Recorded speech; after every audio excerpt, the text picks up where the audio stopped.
This video is all about properties of operations and equivalent expressions. So this is the TEK that we are working on with this video, and so the TEK is just to, like I just said, generate equivalent expressions using the properties of operations. There are multiple different properties that we are going to look at in this video, so you just need to be able to identify which property is being used, and then also be able to use those to make equivalent expressions, meaning two expressions that are equal to each other. So here are the vocabulary words and terms that you need to be familiar with. So all the ones from the first video in Unit 6 are also important, but these are just some specific to this video. So these right here in bold and italics are the properties that we're talking about, and or that we will be talking about, and you should know what they are by the end of this video. But then expression, we know, is just a group of numbers, operation symbols, and maybe variables without an equal sign. And then like terms is a new thing, and basically we will talk about that towards the end of this video, and so hopefully you'll understand that by the end as well. So here, properties, when I'm talking about a property of an operation, I basically just mean some kind of a rule.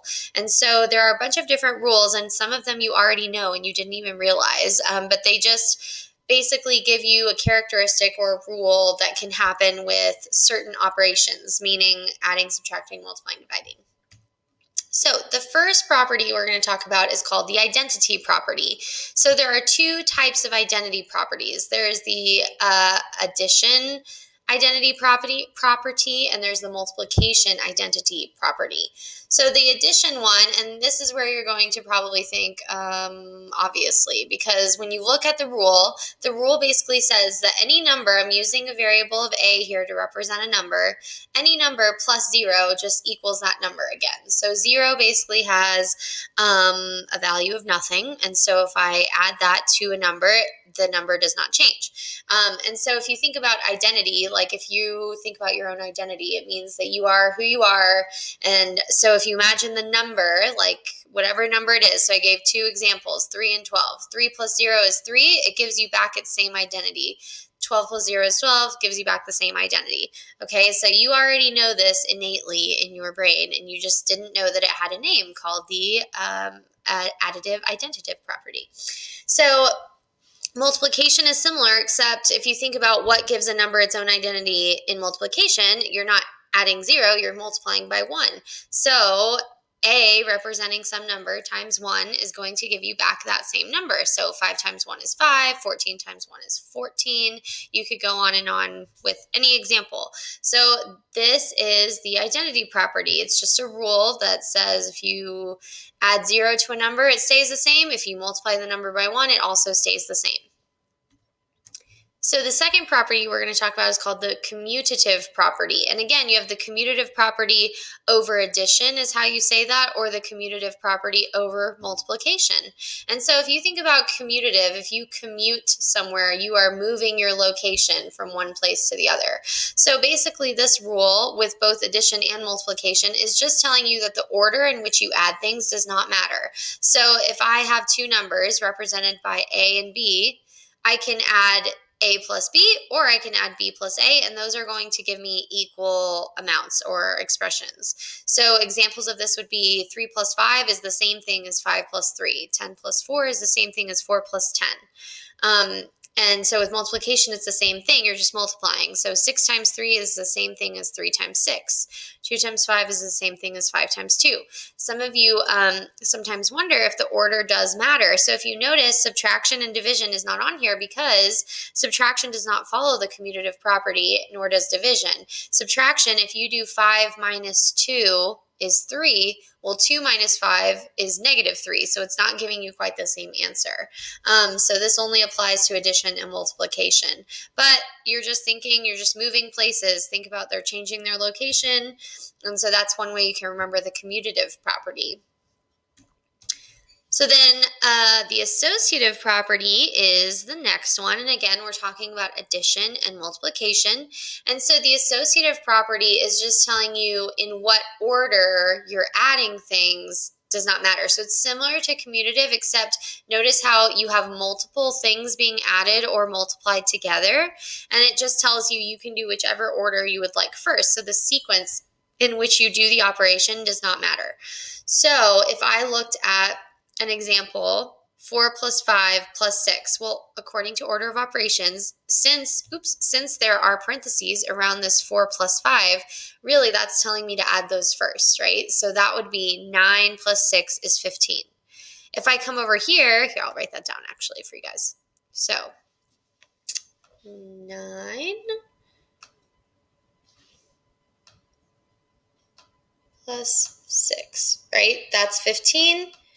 And we're going to look on the other side. Well, let's imagine I grouped the numbers differently. So I'm going to move, instead of 4 plus 5 first, I'm going to do 5 plus 6 first. Well, if I did that, that would be 4 plus 11. Both of those are going to give me 15, so those are going to become equivalent expressions. So if you think about the way you associate yourself, if you associate with certain friends or something, it means you're putting yourself with them, right? So you can kind of think like the way you're grouping the adding or the multiplying is how you can remember the associative property. Okay, with multiplication, it's the same thing. If you're multiplying 3 things together, so 3 times 5 times 2, you can either do 3 times 5 is 15, and then 15 times 2 is 30, or you could do 5 times 2 is 10, and then multiply that by 3. So you have some options in the sequence in which you're going to do the operation. And so this comes in handy a lot, like when we're talking about exponents or prime factorization we've been talking about recently. So for you to basically evaluate this and get an actual answer in standard form, which we've also talked about, that just means the number that equals this value, then you can just do it however you'd like. You could even do 3 times 2 is 6 times 5 is 30, and you'll still get the same answer. Okay, so the next one is the inverse property. And so inverse means just the opposite of something. So if I have addition, the opposite of addition is subtraction. The opposite of positive is a negative. So if I think about the inverse property of addition, if I have a number and I add its opposite, then I will end up with 0. So it's going to basically be opposite and undo the number. Like if I have 5 and then I add negative 5, it gets me back to 0. They cancel each other out. So if I have 1 and I add a negative 1, they cancel each other out. I get back to 0. So with multiplication, it's the same thing, except remember that division is the inverse operation of multiplication, meaning the opposite.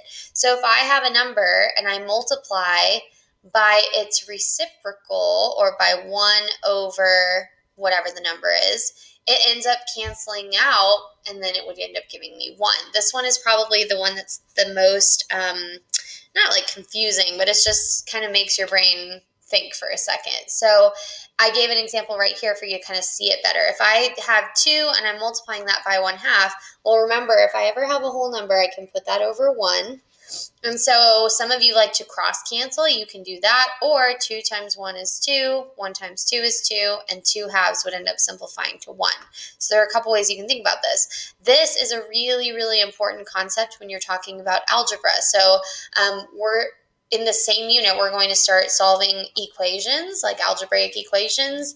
And as you go into 7th grade and 8th grade, you're going to start solving more complex equations. And so this whole idea of inverses is very, very important for you, just to know how to undo different operations and what will basically cancel things out. So that's something that's really important as you move forward in your math education.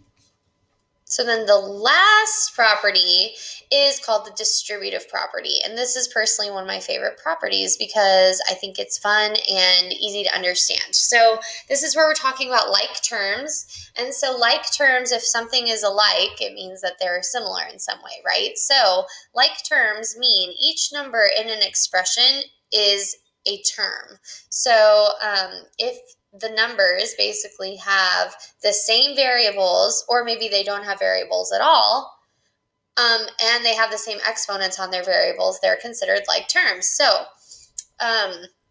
basically, if I had like 2x plus 4x, Well, since they both have an x, I would just combine 2x and 4x and make 6x. So if I had like 3 plus 5, those are like terms because they have no variables. So 3 plus 5 is 8. I can combine them. So we're going to practice that concept here, and it'll make more sense hopefully with this example. So now I'm going to kind of jump and explain the distributive property, and this is the last property we're going to talk about in this video.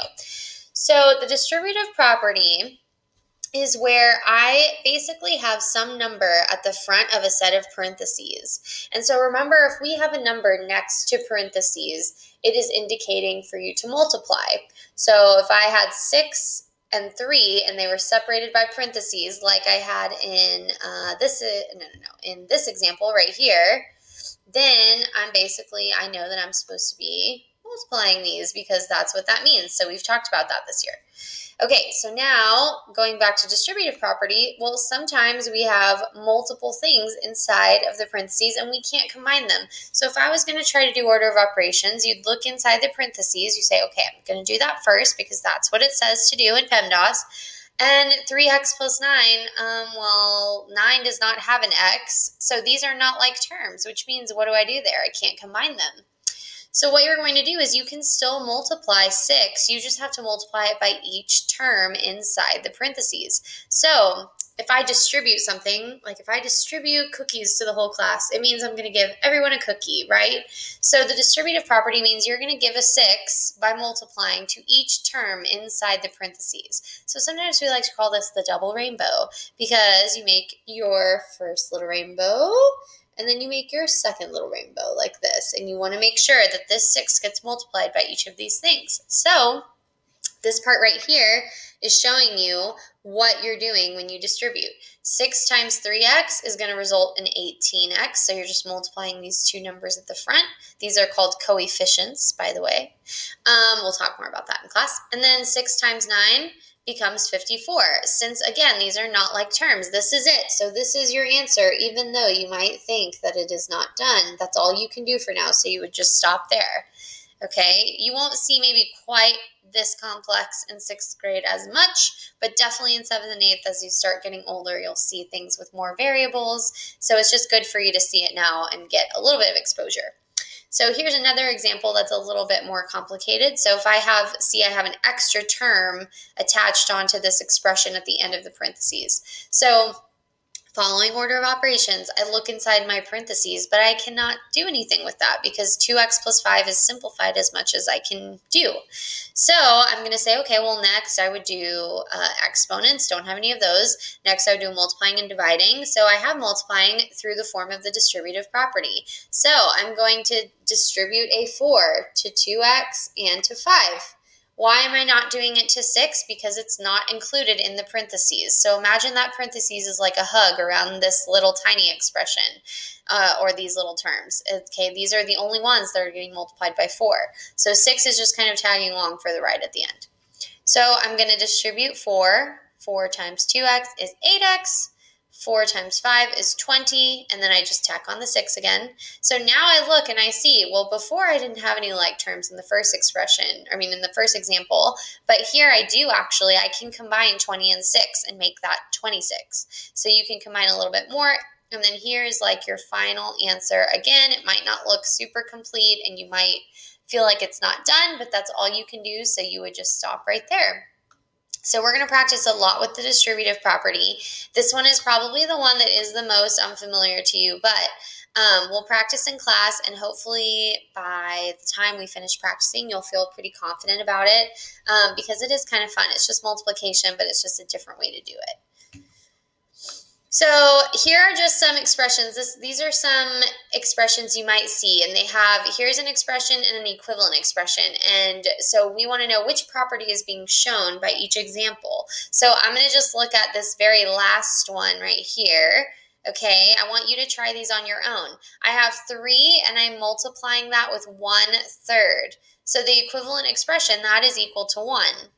So the property I'm using is the identity property with multiplication, okay? So I want you to just try to fill these in on your own in your notes, okay? And then we'll check them in class, go over it when we do our check for understanding. But that's basically it. So make sure that by the end of this video, you should be able to tell me what is a property of an operation. It's basically just a rule. What does it mean to combine like terms? Okay, it means to find all of the terms that have similarities. So they either have the same variables, they have no variables, or they have the same exponents on their variables. And then you need to just know what are all the properties. What's the identity property? What's the commutative property? On and on and on. Okay, so bring your notes to class. Any questions that you have, we will do some practice. And then hopefully you'll feel pretty confident on the properties. Feel free to watch this again if you need to, or any part of it. You can rewind it, pause it, whatever you need to do. But thanks for watching, and I will see you in class.